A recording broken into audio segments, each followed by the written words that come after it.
लेकिन ख्वाजा साहब उसमें फिर उंगलियां तो उठती हैं, लोग पूछते हैं कि जी ये क्या वजह है, कोई कंस्पिरेसी थ्योरी है, क्योंकि कोई जवाब नहीं आ रहा क्लियरली कि रुकवाई क्यों गई है। लोग तो बहुत बातें करते हैं, इन्होंने तो एक निहायत खुददार और गैरतमंद शख्स पे यहाँ पे टीवी पे चौथी पांचवी बार इल्जाम लगाया बगैर सबूत के। लोग तो बहुत बातें इस तरह करते हैं। लोग कहते हैं कि ये जो बीबी साहबा का मर्डर था इसमें जनाब आसिफ अली जरदारी साहब मुलव्वस थे।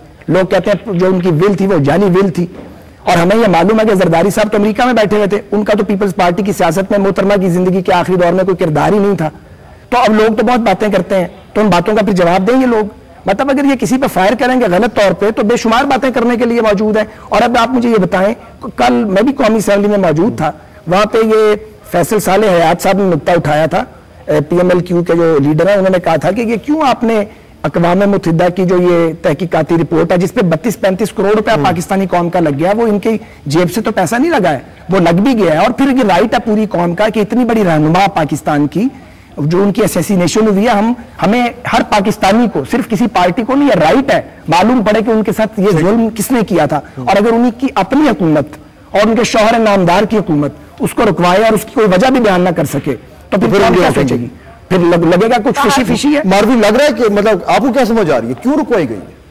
अच्छा ये बात है कि मैं कुछ कहना चाहूंगी फाज, इससे यही है कि ये बहुत सस्पिशियस है, ये पॉलिटिकली मोटिवेटेड, जिस तरह से UN के ऑफिशियल्स ने कल परसों कहा था बिल्कुल वैसे ही, और आज तो रद्द ही हो गई है क्योंकि उन्होंने सपोर्ट नहीं किया वो बयान प्रेसिडेंसी या प्रेसिडेंशियल क्वार्टर्स, बल्कि प्रेसिडेंशियल क्वार्टर्स क्या होता है, इंफॉर्मेशन मिनिस्ट्री से लिंक्ड है, मिनिस्टर से लिंक्ड है, वो नहीं सपोर्ट किया। सो देयरफॉर बहुत सस्पिशियस बात है कि ये 15 दिन क्यों रुकवाई गई है, और वो कोई लॉजिक नहीं बनती है।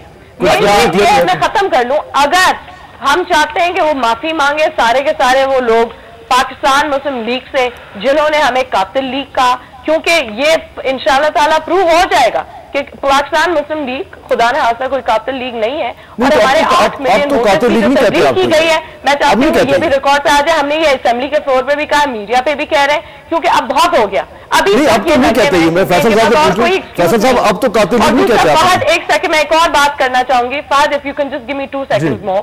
1-2 दिन पहले फातिमा भुट्टो जो है उनकी भी बुक लॉन्च हुई है कराची में, और उनकी जो स्पीच है वो वेबसाइट पे मौजूद है, उनकी अपनी वेबसाइट पे। होपफुली वो वेबसाइट इन्होंने बंद नहीं करा दी है। उसमें काफी क्लियरली उन्होंने आइडेंटिफाई कर दिया है कि कौन वो शख्स थे और कौन से वो अनासिर थे जिन्होंने उनके वालिद साहब का मर्डर किया। कौन थे? कौन ये सारी चीजें तो उसका भी अभी तक जवाब नहीं आया है। कौन से अनासिर थे?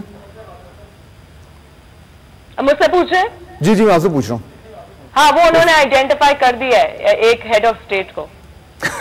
हेड ऑफ स्टेट को खुरा ईवान सदर की तरफ जा रहा है जी। हाँ, वो मैं चाहूंगा कि मैं इसका जवाब दे दूं। पहली चीज तो ये है कि जी यूनाइटेड नेशन से इन्वेस्टिगेशन का मकसद ही ये था कि असल चेहरे सामने आए और उस पर किसी को कोई एतराज ना हो कि ये कोई सियासी इंतकाम का निशाना है। ये 15 अप्रैल है, कोई 10 साल बाद तो नहीं आनी, 14 दिन बाद आनी है। तो 14 दिन बाद इंशाल्लाह वो रिपोर्ट आ भी जाएगी, और जो भी उसमें मौजूद है अशखास वो करार वाकई सजा के मुस्तहक भी होंगे। ख्वाजा साहब ने कहा उंगली नहीं उठाएगी। नहीं, मेरी बात सुने ना, आपने जगह नहीं ना कहा है ना, आपने मुझे बुलाया तो मेरा मौक़िफ़ सुने आप। जरदारी साहब तो उस वक्त मैं जरदारी साहब के साथ मौजूद था, ख्वाजा साहब तो लाहौर में मुकीम थे। बहरहाल इनके पास बड़े वायरलेस और सैटेलाइट सिस्टम अगर कोई लगा हुआ है जिससे ये देख रहे थे तो मुझे पता नहीं, लेकिन बेनजीर साहिबा के कदम ब कदम अगर कोई शख्सियत अमेरिका में चल रही थी तो वो जरदारी साहब थे, और वो अपने इलाज के लिए मौजूद थे। ये मैं दूसरी चीज वाजे करता चलूं। तीसरी चीज मैं आपको और चीज बताऊं कि ख्वाजा शरीफ साहब की बात पर बहुत गुस्सा आया।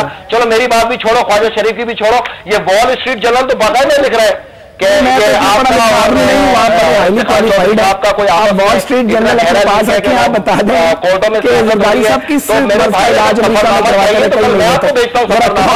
फिर अपनी बात पे कायम हूं कि उन्होंने अपनी किताब में ये चीजें लिखी है। मैं अपने बात लेके आइए, उनकी किताब लाइए, हवा में कले ना तमीर करें। आपको आदत है ये, आप हर प्रोग्राम में यही काम करते हैं, मुझसे ये काम आप नहीं कर पाएंगे। आप अगले प्रोग्राम का टाइम हम लेते हैं, किताब लाएं, किताब लेके आइए ना भाई, किताब लेके आइए। ऐसे ना आप ख्वाजा शरीफ के नुमाइंदे या मुस्लिम? मैं ख्वाजा शरीफ साहब मेरे शहर के रहने वाले हैं, उनके वालिद शिमला प्लॉट के मालिक थे। जद्दी पुश्ती खाते पीते आदमी है, अगर आप नहीं जानते, आप कराची वालों को जानते हैं, मैं नहीं जानता, मैं लाहौर वालों को जानता हूँ। किफालत के लिए आप इस तरह इल्जाम तराशी नहीं कर सकते, इस तरह नहीं कर रहा, मैं उनकी क्या कर रहे हैं आप? सारा दिन यही काम करते हैं, अभी भी आप यही भैया काम कर रहे हैं।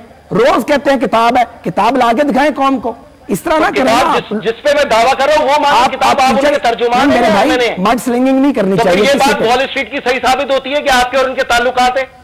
वॉल स्ट्रीट जर्नल आप निकालते होंगे, आपका अखबार होगा भैया, हमारे तो इसमें कोई शेयर नहीं है। गैर मुल्की अखबार पाकिस्तान की इज्जत का बेड़ा गर्क कर रहे हैं। आप लगे रहे, अकेले लगे रहे। नहीं, मैं ख्वाजा साहब कभी आप कोई मंतक के साथ गुफ्तगू करें तो मैं आपको जवाब दूं ना। मैं तो आपकी गुफ्तगू ने वॉल स्ट्रीट को ये लिखने पे मजबूर कर दिया कि आप और अदलिया मिलकर सियासत कर रहे हैं जरदारी साहब के खिलाफ। ये लिखा हुआ मैंने नहीं लिखा ये भैया, जरदारी साहब ने चोरी किया, मैंने तो नहीं किया। जब चोरी किया तो चोरी का माल देना पड़ेगा, और जो आप जैसे मशीर है वो जरदारी साहब को ले डूबेंगे। तर्जुमानी ना करें, आप अपनी जमात की तर्जुमानी करें। जिस तरह ये जुडिशरी पे फायर करते हैं, जिस तरह ये बेतौकीर करते हैं जजेस को, जिस तरह ये बैशिंग करते हैं जजेस के बारे में, तो ये और उसके बाद और फिर हवा में तलवार चलाते हैं, तो ये जरदारी साहब की खिदमत कर रहे हैं। अच्छा, हमारा वक्त खत्म हो रहा है, आपके ही कायद ने ऐसे ना करें आप, वक्त खत्म हो रहा है, सियासी बात करें, सियासी बात। वक्त खत्म हो रहा है। लास्ट वर्ड मारवी मेमन को, क्योंकि वो बड़े सब्र और तहम्मुल से ही गुफ्तगू सुन रही थी। मारवी, मुझे बताइए कि फाइनल वर्ड इस टाइम जो है वो इस सारे सिलसिले को सुन के आपके ख्याल में कौन सा फौरी इक़दाम लेना चाहिए कि टेंशन थोड़ी खत्म हो रही है, जुडिशरी के ऊपर जो उंगलियां उठ रही हैं ये ना उठे? मेरा ख्याल है नादान मशीरों की छुट्टी करवानी चाहिए जरदारी साहब। ठीक है जी मारवी। हाँ, मैं सिर्फ ये कहना चाहूंगी कि हमें कौम देखती है और अच्छा नहीं लगता कि हम वापस वही चीजें लेके बैठ जाएं। हमें कंसेंसस की सियासत की बात करनी चाहिए और उस पर अमल करके भी दिखाना चाहिए। आगे एक कॉन्स्टिट्यूशनल रिफॉर्म पैकेज आ रहा है, उस पर एक डिस्कशन होगी, वो इम्पोर्टेंट एक फेज है। लेकिन सबसे इम्पोर्टेंट फेज है जो कमिटमेंट्स, जो प्रॉमिसेस ये हुकूमत करती है अपनी अवाम के साथ, वो अगर पूरे नहीं होते तो कौन उसकी अकाउंटेबिलिटी कौन करे? हम पार्लियामेंट करने की कोशिश में है, लेकिन हम नहीं कर पाते बाहर, और हम इसलिए नहीं कर पाते क्योंकि हम उनको। ठीक, बहुत शुक्रिया तीनों मेहमानों का कि आज जो उन्होंने हमें ज्वाइन किया। एक इंपॉर्टेंट इशू है जुडिशरी के हवाले से, इस टॉपिक पर हम इंशाल्लाह आने वाले दिनों में बात करेंगे। फिलहाल फहद हुसैन को इजाज़त दीजिए, अल्लाह हाफ़िज़।